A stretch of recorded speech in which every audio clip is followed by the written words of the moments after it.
ಸಚಿವ ಸಂಪುಟ ವಿಸ್ತರಣೆಯಲ್ಲಿ ಜಮೀರ್ ಅಹಮದ್ ಖಾನ್ ಅವರಿಗೆ ಅವಕಾಶ ನೀಡದಿರುವುದನ್ನು ಖಂಡಿಸಿ ಪ್ರತಿಭಟನೆ.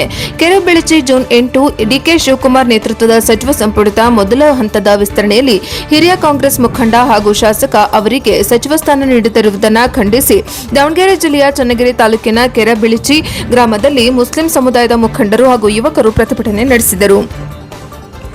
ಗ್ರಾಮದ ಜಡೆಕುಂಟೆ ಗೌಸಿಯಾ ಸರ್ಕಲ್ನಿಂದ ಆರಂಭವಾದ ಪ್ರತಿಭಟನಾ ಮೆರವಣಿಗೆ ಗ್ರಾಮದ ಪ್ರಮುಖ ರಸ್ತೆಗಳಲ್ಲಿ ಸಂಚರಿಸಿ ಈದ್ಗಾ ಸರ್ಕಲ್ನಲ್ಲಿ ಸಮಾಪ್ತಿಯಾಯಿತು. ಪ್ರತಿಭಟನಾಕಾರರು ಜಮೀರ್ ಅಹಮದ್ ಖಾನ್ ಪರವಾಗಿ ಘೋಷಣೆಗಳನ್ನು ಕೂಗಿ ರಾಜ್ಯ ಸಚಿವ ಸಂಪುಟದಲ್ಲಿ ಮುಸ್ಲಿಂ ಸಮುದಾಯಕ್ಕೆ ಸಮರ್ಪಕ ಪ್ರಾತಿನಿಧ್ಯ ನೀಡುವುದರ ವಿರುದ್ಧ ಆಕ್ರೋಶ ವ್ಯಕ್ತಪಡಿಸಿದರು. ಪ್ರತಿಭಟನೆಯಲ್ಲಿ ಭಾಗವಹಿಸಿದ ಮುಖಂಡರು ಮಾತನಾಡಿ, ಕಾಂಗ್ರೆಸ್ ಪಕ್ಷದ ಬೆಳವಣಿಗೆಯಲ್ಲಿ ಮುಸ್ಲಿಂ ಸಮುದಾಯದ ಪಾತ್ರ ಮಹತ್ವದಾಗಿದ್ದು, ಸಚಿವ ಸಂಪುಟ ರಚನೆ ವೇಳೆ ಸಮುದಾಯದ ಭಾವನೆ ಗೌರವ ನೀಡಬೇಕಾಗಿತ್ತು ಎಂದು ಅಭಿಪ್ರಾಯಪಟ್ಟರು.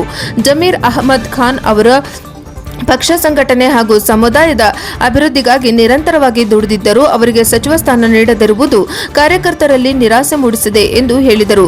ಯುವ ಕಾರ್ಯಕರ್ತರು ಮಾತನಾಡಿ, ಸಮುದಾಯದ ಹಿತಾಸಕ್ತಿಗಳನ್ನು ನಿರ್ಲಕ್ಷಿಸುವ ಯಾವುದೇ ನಿರ್ಧಾರವನ್ನು ಒಪ್ಪಿಕೊಳ್ಳುವುದಿಲ್ಲ. ಮುಂದಿನ ದಿನಗಳಲ್ಲಿ ಪಕ್ಷದ ನಾಯಕತ್ವವು ತಮ್ಮ ಬೇಡಿಕೆಗಳನ್ನು ಗಂಭೀರವಾಗಿ ಪರಿಗಣಿಸಬೇಕು ಎಂದು ಒತ್ತಾಯಿಸಿದರು. ಈ ಸಂದರ್ಭದಲ್ಲಿ ಕೆರೆಬೆಳಚಿ ಗ್ರಾಮದ ಜಾಮಿಯಾ ಮಸೀದಿ ಅಧ್ಯಕ್ಷ ಏಜಾಜ್ ಬೇಗ್ ಮಾತನಾಡಿ, ಜಮೀರ್ ಅಹಮದ್ ಖಾನ್ ಅವರಿಗೆ ಸಚಿವ ಸ್ಥಾನ ಮಾತ್ರವಲ್ಲದೆ ಉಪಮುಖ್ಯಮಂತ್ರಿ ಹುದ್ದೆಯನ್ನು ನೀಡಬೇಕು. ರಾಜ್ಯದಲ್ಲಿ ಕಾಂಗ್ರೆಸ್ ಪಕ್ಷದ ಬಲವರ್ಧನೆಗೆ ಅವರು ನೀಡಿರುವ ಕೊಡುಗೆ ಅಪಾರವಾಗಿದೆ. ಪಕ್ಷವು ಸಮುದಾಯದ ಭಾವನೆಗಳಿಗೆ ಸ್ಪಂದಿಸದಿದ್ದರೆ ಭವಿಷ್ಯದಲ್ಲಿ ರಾಜಕೀಯ ಪರಿಣಾಮಗಳನ್ನು ಎದುರಿಸಬೇಕಾಗಬಹುದು ಎಂದು ಎಚ್ಚರಿಕೆ ನೀಡಿದರು.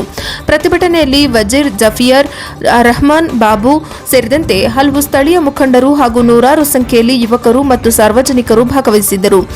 ಪ್ರತಿಭಟನೆಯ ಹಿನ್ನೆಲೆಯಲ್ಲಿ ಗ್ರಾಮದಲ್ಲಿ ಕೆಲಕಾಲ ರಾಜಕೀಯ ಚರ್ಚೆಗಳು ಜೋರಾಗಿದ್ದು, ಸ್ಥಳೀಯ ಆಡಳಿತ ಶಾಂತಿ ಮತ್ತು ಸುವ್ಯವಸ್ಥೆ ಕಾಪಾಡಲು ಅಗತ್ಯ ಕ್ರಮಗಳನ್ನು ಕೈಗೊಂಡಿತ್ತು. ವರದಿ ದೇವರಾಜ್ ಕೆ. ನೆಲ್ಲಿಹಂಕಲು, NKS TV 4 ದಾವಣಗೆರೆ.